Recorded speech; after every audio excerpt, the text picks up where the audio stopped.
बिस्मिल्लाहिर्रहमानिर्रहीम। अस्सलाम वालेकुम students, welcome to Aspire online classes और मैं हूं आपका बायोलॉजी टीचर मोहम्मद राहील साबर। तो स्टूडेंट, हमने बायोलॉजी पार्ट 2 स्टार्ट की हुई है और अब तक हमारे जो हैं वो 20 लेक्चर हो चुके हैं और उन 20 लेक्चर्स के अंदर हमने चैप्टर नंबर 15 जो है वो कंप्लीट किया और चैप्टर 16 जो है वो हमने स्टार्ट किया हुआ है, जो आपके बायोलॉजी पार्ट 2 का सेकंड चैप्टर। तो एक सीक्वेंस के अंदर हम चल रहे हैं। तो अभी तक जो है वो हमने जो 16 है उसके कुछ ही लेक्चर्स करिए हैं, 4 से 5 लेक्चर हमने उसके कंप्लीट किए हैं। लास्ट लेक्चर जो हमारा 20 लेक्चर था उसमें हमने टाइप्स ऑफ स्केलेटन पढ़ा, जिसमें आपने पढ़ा कि जी 3 तरह के स्केलेटन होते हैं। एक आपके पास है हाइड्रोस्टेटिक स्केलेटन, जिसमें आपने कहा water will act as a skeleton या coelomic fluid will act as a skeleton, जिसकी एग्जांपल आपने पढ़ी थी अर्थवर्म वगैरह और सी एनिमोन वगैरह। फिर उधर ही हमने एक और टाइप भी पढ़ी जिसका नाम था एक्सोस्केलेटन, जो आज हम डिटेल में करने जा रहे हैं। एक्सोस्केलेटन वहाँ पे आपने कहा जी उसकी बेस्ट एग्जांपल हमारे पास क्या होती हैं, इंसेक्ट्स वगैरह होती हैं। फिर एक और टाइप का नाम हमने तब लिया था और वो था हमारे पास एंडोस्केलेटन। और एंडोस्केलेटन की बड़ी बेस्ट एग्जांपल हम खुद हैं, क्योंकि उसकी बार हमारे पास स्केलेटन जो होता है वो बॉडी के अंदर होता है। तो 3 तरह के हमने जो थे वो नेम्स लास्ट लेक्चर में पढ़े थे, जिनमें से एक की डिटेल हमने कर ली थी। आज एक दूसरे की डिटेल हम करते हैं, जो कि हमारे पास क्या है, एक्सोस्केलेटन। अब जरा नेम से देख लीजिए, exo stands for outside, skeleton stands for skeleton. So exoskeleton stands for ऐसा स्केलेटन जो बॉडी से क्या होगा, बाहर होगा।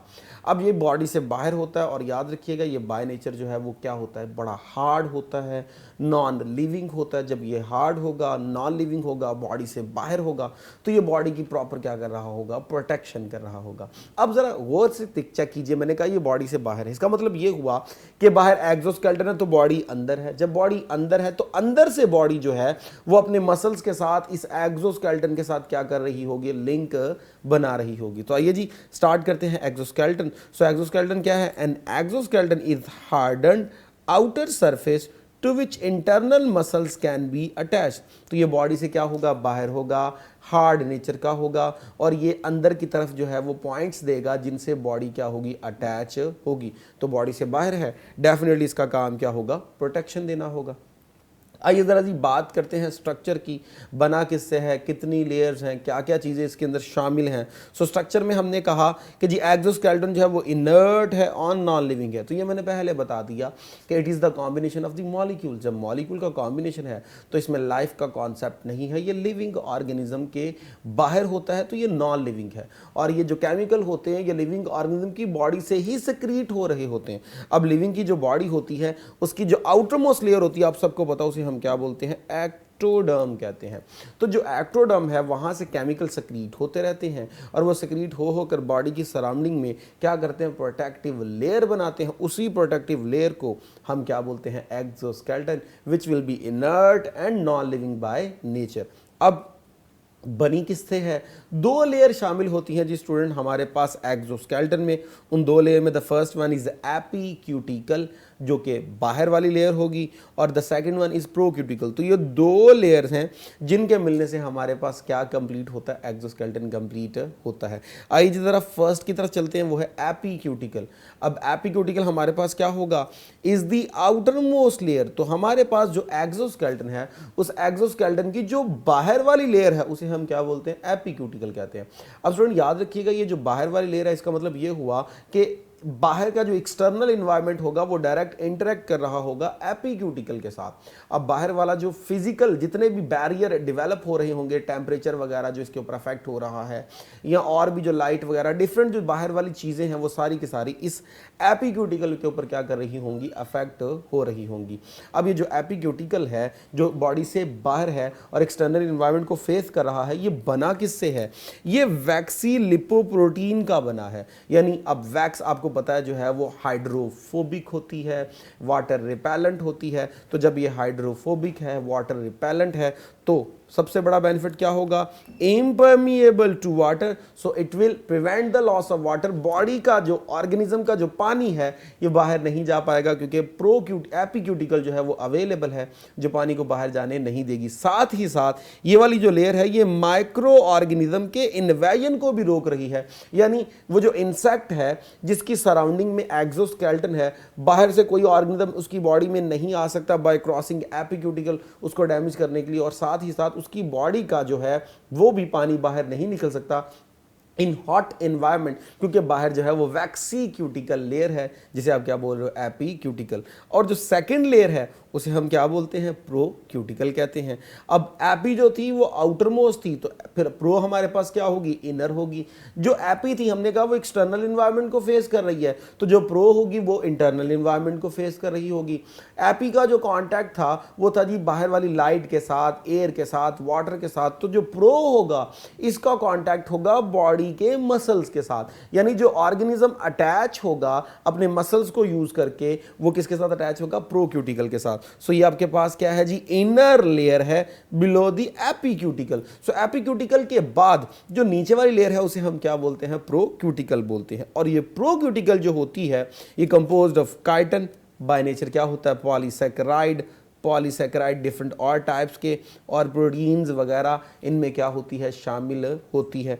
अगर चेक कीजिए इसमें काइटिन अच्छा खासा हार्ड, और आपने पढ़ा है फंजी के अंदर चैप्टर नंबर 8 के अंदर के फंजी जो है काइटिन की बिहाफ पे जल्दी डिके नहीं होती, ये बहुत ही ज़्यादा जो है वो रेजिस्टेंट स्ट्रक्चर है। तो चेक कीजिए ये कहाँ शामिल है, प्रोक्यूटिकल के अंदर। कुछ प्रोटीन और डिफरेंट पॉलीसैकेराइड भी जो है वो कहाँ शामिल हैं, प्रोक्यूटिकल के अंदर। तो इसका मतलब ये हुआ प्रोक्यूटिकल जो होगा वो ज़्यादा हार्ड होगा एज कंपेयर टू एपीक्यूटिकल। जब ये ज़्यादा हार्ड होगा, केमिकल भी ज़्यादा हैं, तो डेफिनेटली ये ज़्यादा प्रोटेक्शन प्रोवाइड कर रहा होगा टू दी ऑर्गेनिज्म। अगर आप ये इस नीचे डायग्राम को देखिए तो ये आपको एक्सोस्केलेटन की लेयर्स दिखाई गई हैं। ये जो आउटर मोस्ट लेयर आपको नज़र आ रही है, ये वाली ये लेयर जो है इसे हम बोलते हैं एपीक्यूटिकल, जो बड़ी थिन सी आपको नज़र आ रही है, जिससे ये आपको सीटा वगैरह भी निकलते नज़र आ रहे हैं। जबकि ये जो नीचे येलो लेयर है ये सारी की सारी यहाँ से लेकर यहाँ तक नीचे क्या शुरू हो गई, बॉडी के सेल शुरू हो गए। ये जो सारी की सारी है इसे हम क्या बोलते हैं, प्रोक्यूटिकल कहते हैं। सो प्रोक्यूटिकल बहुत ज़्यादा थिक होती है और इसके अंदर बहुत ज़्यादा क्या होते हैं, केमिकल शामिल होते हैं। So it is further hardened by the secularisation. अब ये कॉन्सेप्ट ज़रा गौर से सुनिएगा।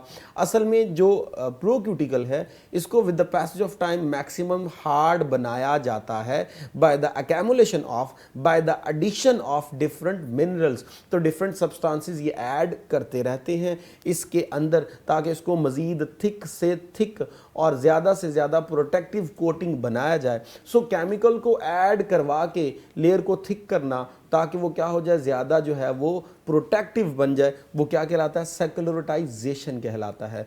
तो यहाँ पर जो है वो इसकी थिकनेस सेक्युलराइजेशन से क्या की जाती, कंट्रोल की जाती है। और ज़्यादा जो चीज़ें शामिल होती हैं, जो केमिकल शामिल होता है वो क्या होता है, कैल्शियम कार्बोनेट शामिल होता है। तो ये आपके पास हो जाएगी कैलकेरियस सेक्युलराइजेशन। और अगर काइटिन जो है वो ऐड हो रहा है तो वो काइटिनस सेक्युलराइजेशन। तो डिपेंडिंग अपॉन कौन सा केमिकल जो है वो अंदर ऐड हो रहा है ताकि उसे क्या किया जाए, थिक बनाया जाए। आइए ज़रा हम एग्जाम्पल्स की तरफ चलते हैं। एग्जाम्पल्स में दो फेमिलियर एग्जाम्पल हम डिस्कस करेंगे, एक मुलफ्का वाली और एक आर्थ्रोपोड्स वाली। स्टूडेंट अगर आपने चैप्टर 10 पढ़ा है फर्स्ट ईयर के अंदर तो वहां पे आपने पढ़ा था जो आर्थ्रोपोडा होता है ये हमारे पास मोस्ट डाइवर्स ग्रुप है लिविंग ऑर्गेनिज्म का। सबसे ज्यादा जो मेंबर हैं हमारे पास आर्थ्रोपोडा के हैं, सबसे ज्यादा वैरायटी इन्हीं की है और हाईली अडेप्टेशन भी इन्हीं की है। और वो अडेप्टेशन की वजह इनका एक्सोस्केलेटन है।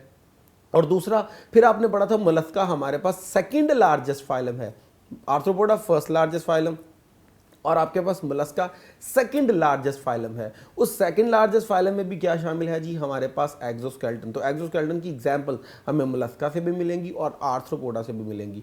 हमारे पास जो मोस्ट सिंपलेस्ट एग्जांपल है वो कहाँ से निकलती है जी, मोलस्क से निकलती है। सो आइए स्टार्ट करते हैं मोलस्क की एग्जाम्पल से। तो कहते हैं जी simplest example of the exoskeleton जो है वो क्या है जी, मोलस्क। अब अगर मैं मोलस्क को देखूं तो मोलस्क का जो आपने वहां पे लिटरल मीन देखा था, लफ्जी मतलब देखा था, वो था सॉफ्ट बॉडी। यानी ऑर्गेनिज्म की जो बॉडी होती है वो बहुत ज़्यादा सॉफ्ट होती है। जब बॉडी सॉफ्ट होती है तो बॉडी के अंदर क्या होगा, हाइड्रोस्टेटिक स्केलेटन होगा। लेकिन बॉडी की सराउंडिंग में प्रोटेक्शन करने के लिए क्या होगा, एक्सोस्केलेटन होगा। सो ये जो एक्सोस्केलेटन है हमने कहा ये मोस्ट सिंपलेस्ट फॉर्म है। अब ऐसा भी हो सकता है कि वो एक जो है वो पीस से बना हो और ऐसा भी हो सकता है वो दो पीस से मिलकर बना हो या दो प्लेट से मिलकर बना हो। एक प्लेट से मिलकर भी बना हो सकता है। जो एक प्लेट वाला है उसकी बेस्ट एग्जांपल हमारे पास है स्नेल, और जो 2 पीसीज वाला है उसकी बेस्ट एग्जांपल हमारे पास जो है वो फ्रेश वाटर मसल, जिसे आप बाइवैल्विया के अंदर जो है वो डिस्कस करते थे। तो एग्जांपल में हमारे पास एक है बाइवैल्विया, जिनमें हमारे पास क्या होंगी, 2 पीस होंगे, फिर जाके शेल कंप्लीट होगा, और एक है स्नेल जिसमें एक ही पीस होगा, एक शेल की एक ही प्लेट होगी, और फिर आपके पास जो है वो क्या बनेगा, उसका शेल बनेगा। और दोनों की जो कॉम्पोजिशन है उसमें क्या शामिल है जी, कैल्शियम कार्बोनेट शामिल है। The shell of the land snail generally lack the hard minerals and much lighter. तो हमारे पास ये जो होता है स्नेल का शेल, कहते हैं ये बहुत ज़्यादा हार्ड नहीं होता, क्योंकि इसमें कैल्शियम कार्बोनेट की जो अकैमुलेशन होती है वो थोड़ी कम होती है। और mollusk shell can grow as animal grow and grow ring are apparent on this shell. अब जरा गौर से देखिएगा, आपने स्नेल का अगर बॉडी देखी तो उसमें जो शेल है वो आपको प्रॉपर नज़र आता है बेशुमार रिंग्स के अंदर। अब वो रिंग्स कैसे बनते हैं, असल में जब ऑर्गेनिज्म बनता है उसका साइज़ बहुत छोटा होता है, तो वो उस शेल को बना के उसके अंदर जो है वो ग्रो कर रहा होता है। अब जैसे ही ऑर्गेनिज्म ने फर्दर ग्रो करना है, साइज बड़ा करना है, तो शेल तो साइज के साथ बड़ा नहीं हो सकता, तो फिर वो क्या करता है, एक नई लेयर डेवलप करता है, पुरानी लेयर को छोड़ देता है और अपने आप को बड़ी लेयर में ले जाता है। फिर ऑर्गेनिज्म जब मजीद बड़ा होता है तो मजीद एक लेयर बनाता है, तो उस तीसरी लेयर में चल जाएगा, पहली 2 को छोड़ देगा, फिर एक नई लेयर बनाएगा। इस तरह लगातार वो लेयर बनाता रहता है, पहले से बड़ी लेयर बनती जाएगी, पीछे वाली लेयर को छोड़ता जाएगा और आगे वाली लेयर में शिफ्ट होता जाएगा। अब जरा ये देखिए, अंदर वाला स्ट्रक्चर आपको गौर से दिखाया गया है, ये देखिए जी, आपको बेशुमार लेयर्स नजर आ रही हैं, तो ये लेयर्स बनाता गया और अपने आप को नई सी नई लेयर में डेवलप करता गया। ये सबसे एंड पे जो लेयर बनी है, और देखिए सबसे बड़ी है, इसमें ऑर्गेनिज्म अपने आप को क्या करता है जी, रिसाइड करता है। तो इस तरह ऑर्गेनिज्म अपने साइज के मुताबिक पुरानी जो है वो लेयर को छोड़कर नई लेयर बनाता रहता है और अपने आप को नई लेयर में, नए कंपार्टमेंट में शिफ्ट करता है। तो ये पूरी जो है वो एक ही प्लेट है जिसको छोटे छोटे सेगमेंट्स में उसने क्या किया हुआ है, क्लासीफाई किया हुआ है according to the growth, according to the size of the body. जबकि आपको जो बाइवैल्व नजर आ रहा है, ये देखिए जी, हिंज शेप करैक्टर आपको शो हो रहा है कि एक पॉइंट से ये अटैच है और वहाँ से इनकी प्रॉपर क्या होती है, ओपनिंग और क्लोजिंग, और इसके अंदर ऑर्गेनिज्म जो है वो प्रॉपर तरीके से बड़े प्रोटेक्टिव मैनर में अपनी ग्रोथ को क्या करता है, कंप्लीट करता है। आइए जी, नेक्स्ट हमारे पास जो मोस्ट जो है वो कॉम्प्लेक्स एग्जाम्पल है वो किसकी है जी, आर्थ्रोपोड्स की। सो आर्थ्रोपोड में हमारे पास क्या है, द मोस्ट कॉम्प्लेक्स जो एक्सोस्केलेटन होता है वो किसका होता है जी, आर्थ्रोपोड्स का। और मोस्ट डाइवर्स आपको पता है, और मोस्ट जो है वो इसकी जो टाइप्स हैं वो बहुत ज़्यादा हैं इस फाइलम की। तो हमारे पास जो बेस्ट एग्जाम्पल है एक्सोस्केलेटन की, वो हमेशा किसको कंसिडर की जाती है जी, आर्थ्रोपोड्स को, और बड़ा कॉम्प्लेक्स स्ट्रक्चर होता है। So arthropods have made variety of the adaptation. तो मैंने बताया भी था कि हमारे पास जो आर्थ्रोपोड्स हैं उनकी डिफरेंट वैरायटीज़ हैं, और उनकी जो इतनी डाइवर्सिटी है वो सारी की सारी किस पे बेस कर रही है, उनके एक्सोस्केलेटन पे। अब एक्सोस्केलेटन उनके अंदर बड़ी मॉडिफिकेशन करता है, जिससे उनकी अडेप्टेशन, उनका सर्वाइवल रेट अच्छा खासा बढ़ जाता है। अब कौन सी मॉडिफिकेशन करता है, number 1, invagination of the exoskeleton form firm and rigid bar for the attachment of the muscles। तो क्या कर रहा है जी, जो एक्सोस्केलेटन है वो अंदर की तरफ स्पेसिफिक पॉइंट ऑफ अटैचमेंट देता है, रिजिज बनाता है, इनवर्ड डायरेक्शन में वो क्या करता है, बार्स बनाता है, ताकि मसल आसानी के साथ वहां पे क्या हो सके, अटैच हो सके। तो ये एक बड़ी मॉडिफिकेशन है। Second, another modification of the exoskeleton is the formation of the joints. तो आपको पता है जो आर्थ्रोपोड्स होते हैं उनका लफ्जी मतलब क्या होता है, जॉइंटेड लेग्स। उनकी बॉडी में अच्छे खासे क्या होते हैं, जॉइंट्स होते हैं उनकी लेग्स के अंदर, और जॉइंट्स जहां होंगे लेग्स में तो डेफिनेटली वो इन्वॉल्व होंगे इन मूवमेंट।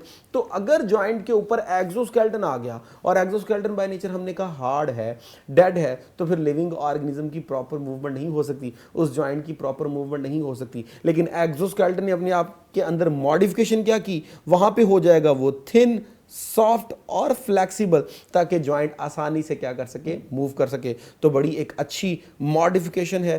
थर्ड जो है वो क्या है कि sensory receptor will also there, जैसे कि सेंसिला हो गया, ब्रिस्टल वगैरह हो गया, लेंजिस वगैरह हो गए, तो क्या है एक्सोस्केलेटन से कुछ आउटग्रोथ निकलती हैं जो कि स्पाइन्स की तरह की होती हैं, वो सेंसरी स्ट्रक्चर वाला काम कर रही होती हैं, यानी वो एक्सटर्नल इन्वायरमेंट से टेम्परेचर को डिटेक्ट कर लेती हैं, वो एक्सटर्नल इन्वायरमेंट से टच को आसानी से डिटेक्ट कर लेती हैं, वो एक्सटर्नल इन्वायरमेंट से लाइट की प्रेजेंस को बड़ी आसानी से क्या कर लेती हैं, डिटेक्ट कर लेती हैं।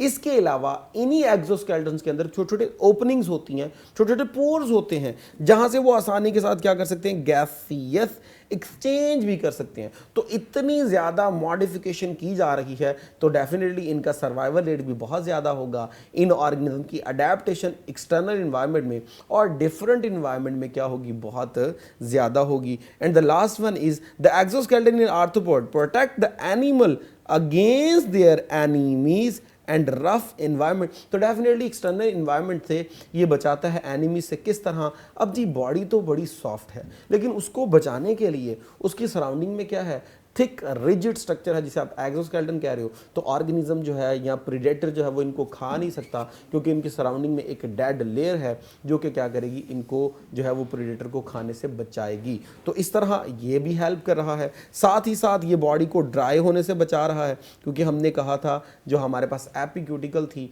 वो वाटर को जो है वो लॉस होने से बचाती है। तो ऑर्गेनिज्म से वाटर नहीं निकलता, वाटर क्या रहता है, कंजर्व रहता है। अब डिसएडवांटेज की बात करते हैं। अब डिसएडवांटेज क्या है, हमने पढ़ा कि बड़ा एक अच्छा जो है वो अडेप्टेशन कर रहा है जी, प्रोटेक्शन कर रहा है, पानी से बचा रहा है, और बड़े अपने फंक्शन पड़े इस एक्सोस्केलेटन के। लेकिन इसी एक्सोस्केलेटन के कुछ नुकसानात भी हैं। वो नुकसानात क्या हैं, जो मैंने पहले भी बताया कि ऑर्गेनिज्म जो है वो बाय नेचर लिविंग है, उसने with the passage of time grow करना है। लेकिन हमारे पास ये जो एक्सोस्केलेटन है ये with the passage of time grow नहीं करता, ये अपने साइज को साथ साथ नहीं बढ़ाता। तो ये सबसे बड़ा डिसएडवांटेज है कि जब वो नहीं ग्रो कर सकता तो बॉडी ने जब ग्रो करना है तो बॉडी क्या करेगी, क्योंकि एक्सोस्केलेटन जो सराउंडिंग में है वो तो डेड का है। इसलिए फिर इन ऑर्गेनिज्म को क्या करना पड़ता है कि जैसे ही ग्रो करना है, जब जब ग्रो करना है, ये अपना पुराना एक्सोस्केलेटन उतार देते हैं और नया एक्सोस्केलेटन सिक्रीट करते हैं, नया एक्सोस्केलेटन बनाते हैं, जिस प्रोसेस को हम एक्डाइसिस या मोल्टिंग कहते हैं। सो आइए जी डिसएडवांटेजेस को डिस्कस करते हैं। Exoskeleton in arthropod is inert and non living, तो ये बात हमारी पहले हो चुकी है। So the next one is so animal cannot grow larger with the skeleton. So definitely जब तक स्केलेटन है ऑर्गेनिज्म जो है वो ग्रो नहीं कर सकता, क्योंकि स्केलेटन बाय नेचर क्या है, डेड। तो वो उसको रेजिस्ट जो है वो करेगा, उसकी रेजिस्टेंस जो है वो अच्छी खासी होगी ताकि ऑर्गेनिज्म प्रॉपर ग्रो ना कर सके। So animal therefore need to shed the exoskeleton periodically and replace with the new one and larger one।